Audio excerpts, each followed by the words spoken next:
Hi అండి. అందరికీ నమస్కారం. 2025 కోరల పౌర్ణమి. ఈరోజే దత్తాత్రేయ జయంతి, నరక పూర్ణిమ మరియు అన్నపూర్ణాదేవి జయంతిగా జరుపుకుంటారు. ఇది పరమ పవిత్రమైన రోజు. ఈరోజు పొరపాటును కూడా ఇంట్లో ఆడవారు ఈ కూరను అస్సలు వండకూడదు. ఈరోజు ఎవరు కూడా ఈ కూరను తినకూడదు. తెలియక ఈ కూరని ఈరోజు ఎవరైనా తిన్నారంటే 7 జన్మల దరిద్రం పడుతుంది. ఆర్థిక సమస్యలు ఎదురవుతాయి. ధనమంతా కూడా ఖర్చు అయిపోతుంది. అనారోగ్యాలు బారిన పడతారు. చేతిలో రూపాయి కూడా మిగలదు. ఈరోజు తెలియకైనా సరే ఈ కూరను తింటే మహా పాపం తగులుతుంది. నరకానికి పోతారు. అందుకే ఈ కూరల పౌర్ణమి రోజున పొరపాటున కూడా ఈ కూరను వండవద్దు. ఈ కూరను తినకూడదు. ఆ కూర ఏంటో ఇప్పుడు మనం ఈ వీడియోలో తెలుసుకుందాం. దత్తాత్రేయ స్వామి త్రిమూర్తుల స్వరూపం. ఆయనకు ఆది గురువు అనే పేరు ఉంది. సప్త ఋషుల్లో ఒకడైన అత్రి మహర్షి అనసూయ పుత్రుడే దత్తుడు. శ్రీదత్తుడు 3 శిరస్సులతో, 6 భుజములతో, ఆయుధాలతో, 4 కుక్కలతో, ఆవుతో ఉన్నట్లు చిత్రీకరింపబడి ఉంటుంది. వీటికి గల అర్థాలు పరిశీలిస్తే దత్తాత్రేయుడు గల ఉండే 4 కుక్కలు 4 వేదాలకు సంకేతం. దత్తాత్రేయుడికి కుక్కలంటే చాలా ఇష్టం. కాబట్టి ఈరోజు మీకు ఏ సమయంలో అయినా సరే కుక్క కనిపిస్తే ఇది పెడితే చాలు, మీ దరిద్రం మొత్తం పోతుంది. కష్టాలు కన్నీళ్ళు తొలగిపోతాయి. ధనం మిమ్మల్ని వెతుక్కుంటూ వస్తుంది. విపరీతంగా ధనం వస్తుంది. తరతరాలు ఐశ్వర్యం వచ్చి పడుతుంది. మీకు ఎలాంటి దరిద్ర బాధలు ఉన్నా వీటన్నింటి నుండి సులభంగా బయటపడగలుగుతారు. కుక్కలకు ఈ ఒక్కటి పెట్టారంటే మీ పితృదేవతలు సంతోషించి మిమ్మల్ని దీవించి నేరుగా వారు స్వర్గానికి పోతారు. తద్వారా మీ వంశం దినదినం ప్రవర్తమానంగా ఎదుగుతుంది. ఇంట్లో గొడవలు, మానసిక సమస్యలు పోయి ఇంట్లో వారందరూ ఆనందంగా ఉంటారు. అంతేకాదు మీకు శని దోషాలు ఉన్నా పోతాయి. మరి ఈ కోరల పౌర్ణమి రోజు కుక్క కనిపిస్తే ఏం పెడితే మన దరిద్రం పోతుందో ఈ వీడియోలో తెలుసుకుందాం. మీ ఇంటి ముందు కుక్క వచ్చి మురిగినా లేదా ఏడ్చినా దానికి అర్థం ఏంటో తెలిస్తే ఖచ్చితంగా మీరు ఆశ్చర్యపోతారు. మరి మన ఇంటి ముందుకు కుక్క వచ్చి అరవటం లేదా ఏడవటం వంటి పనులు చేస్తే దాని అర్థం ఏమిటంటే ఈ విషయాన్ని తెలుసుకుందాం. కుక్కలకు భవిష్యత్తును గ్రహించే శక్తి ఉంటుందని హిందూ శాస్త్రం మరియు సైన్స్ కూడా చెప్తుంది. కుక్కలకు ఐ పవర్ చాలా ఎక్కువగా ఉంటుంది. ప్రకృతి వైపరీత్యాలను అంచనా వేయడంలో మనుషుల కంటే జంతువులు, పక్షులే ముందుంటాయి. కుక్కకి ఏదైనా ఆహారం పెట్టినప్పుడు ఆ ఆహారం తిన్న కుక్క కాలితో కుడివైపు భాగాన్ని గోక్కుంటే త్వరలోనే మనకు శుభం కలుగుతుందని అర్థం. అలాగే ఎడమవైపు భాగాన్ని గోకుంటే త్వరలోనే అశుభం సంభవిస్తుందని అర్థం. అలానే కలలో కుక్క కనిపిస్తే కొత్త వ్యక్తులు ప్రాణ స్నేహితులుగా మారే అవకాశం ఉంటుంది. అలాగే కుక్క కలలో కనిపించిన అరిచినట్లు కల వచ్చినా లేదా మురుగుతున్నట్లు వచ్చినా కూడా అది త్వరలోనే మీకు ఉన్న మిత్రులు శత్రువులుగా మారుతారని సంకేతం.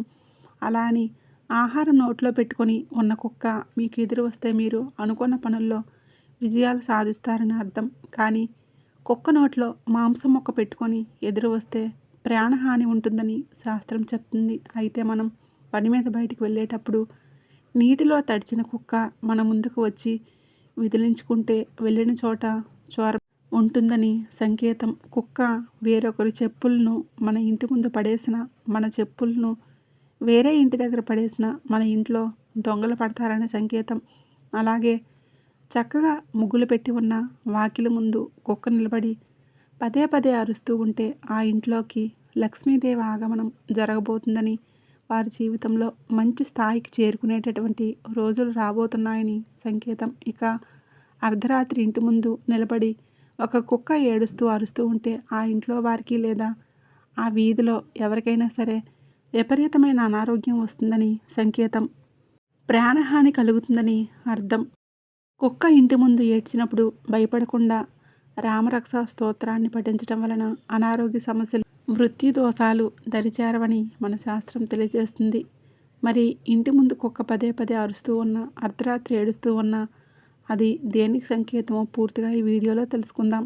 మీ ఇంటి ముందు కూడా కుక్కలు పదే పదే అరుస్తూ ఉన్నా మీరు బయటికి వెళ్ళినప్పుడు కుక్క ఎదురు వచ్చిన అది దేనికి సంకేతమో జాగ్రత్తగా గ్రహించి దానికి తగినట్లుగా జాగ్రత్త పడండి. ఒకవేళ మీ ఇంటి ముందు కుక్క పదే పదే అరుస్తూ ఉంటే దానికి కడుపు నిండా ఆహారం పెట్టి పంపించడం చేయండి.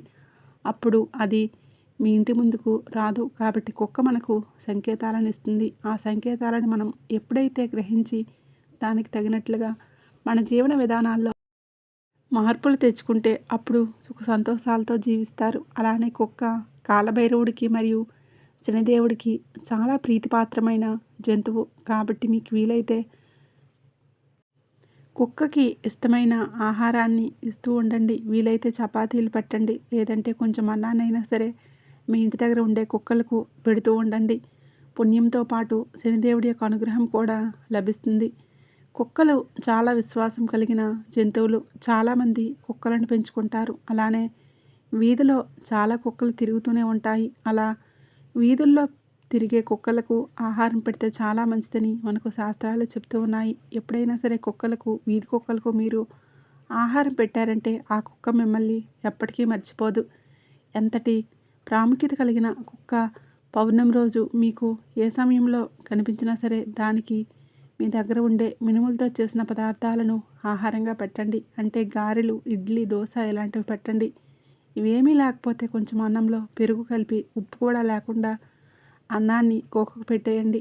కుక్కలు మీరు పెట్టే ఆహారం తినే సమయంలో ఓం దత్తాత్రేయ నమః అనే మంత్రాన్ని 3 సార్లు అనుకోండి. ఇలా పౌర్ణమి రోజు కుక్క కనిపిస్తే ఈ చిన్న పని చేయటం వల్ల మీకు ఉన్న కష్టాలు తీరిపోయి శోకం పోతుంది. వద్దన్న ఐశ్వర్యం వచ్చి పడుతుంది.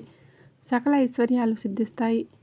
ఎలాంటి దరిద్ర బాధలు ఉన్నా పోతాయి. పురాణాల ప్రకారం పౌర్ణమి రోజు రాత్రి అనసూయ దంపతులకు త్రిమూర్తుల వరం వలన దత్తుడు జన్మించాడు. దత్తం అంటే ఇచ్చినవారు అని అర్థం. కుమారుడు కావడంతో ఆత్రేయుడయ్యాడు. దత్తాత్రేయుని ఉపనయమైన వెంటనే అడవికి వెళ్ళి తపస్సు చేసి సంపూర్ణ జ్ఞానాన్ని పొందాడు. దత్తాత్రేయుడు 24 మందిని తన గురువులుగా భావించి వారి నుండి జ్ఞానాన్ని పొందాడు.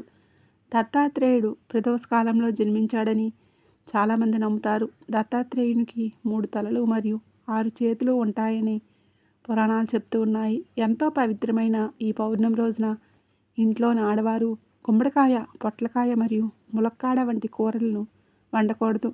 కాదని ఈరోజు ఈ కూరలను తింటే కష్టాలు ఎదురవుతాయి. చేతిలో రూపాయి కూడా మిగలదు. వీటితో పాటు ఈరోజు మాంసాన్ని కూడా ముట్టుకోకూడదు. హిందువులు ఏ పండగ వచ్చినా ఆ రోజు మాంసం కూర తినకూడదు. దీని గురించి ప్రత్యేకంగా చెప్పాల్సిన అవసరం లేదు. ఈరోజు నాన్ వెజ్ తినకూడదు. మాంసము, చేపలు, రొయ్యలు, ఆఖరికి గుడ్లు కూడా తినకూడదు. కాదని తింటే మహాపాపం తగులుతుంది, నరకానికి పోతారు. అలాగే ఈరోజు గుమ్మడికాయ, ములక్కాడ, పొట్లకాయ కూరలను అసలు ఈరోజు తినకూడదు. ఈ 3 కూరలు ఎట్టి పరిస్థితుల్లో కూడా ముట్టుకోకూడదు, తినకూడదు. ముఖ్యంగా ఆడవారు ఈ కూరలను వండకూడదు. ఎందుకంటే ఆడవారు ఏ కూరలు వండితే ఇంట్లో వారందరూ కూడా ఆ కూరలే తినేస్తారు కనుక ఆడవారు ఈ కూరలు వండవద్దు. ఎవరూ ఈ కూరలను తినవద్దు. కాదని తిన్నారంటే మాత్రం 7 జన్మలు దరిద్రం పడుతుంది. ధనం ఖర్చు అయిపోయి చేతిలో రూపాయి కూడా మిగలదు, మహాపాపం తగులుతుంది. ఈరోజు ఈ కూరలు తింటే ఒకరి దగ్గర చేయి చాచాల్సి అడుక్కోవాల్సిన పరిస్థితి వస్తుంది. కాబట్టి అందరూ కూడా ఈ ఆహార నియమాలు పాటించండి. ఈ వీడియో నచ్చినట్లయితే తప్పకుండా లైక్ చేయండి, షేర్ చేయండి. అలాగే మన ఛానల్ని తప్పకుండా సబ్స్క్రైబ్ చేసుకోండి.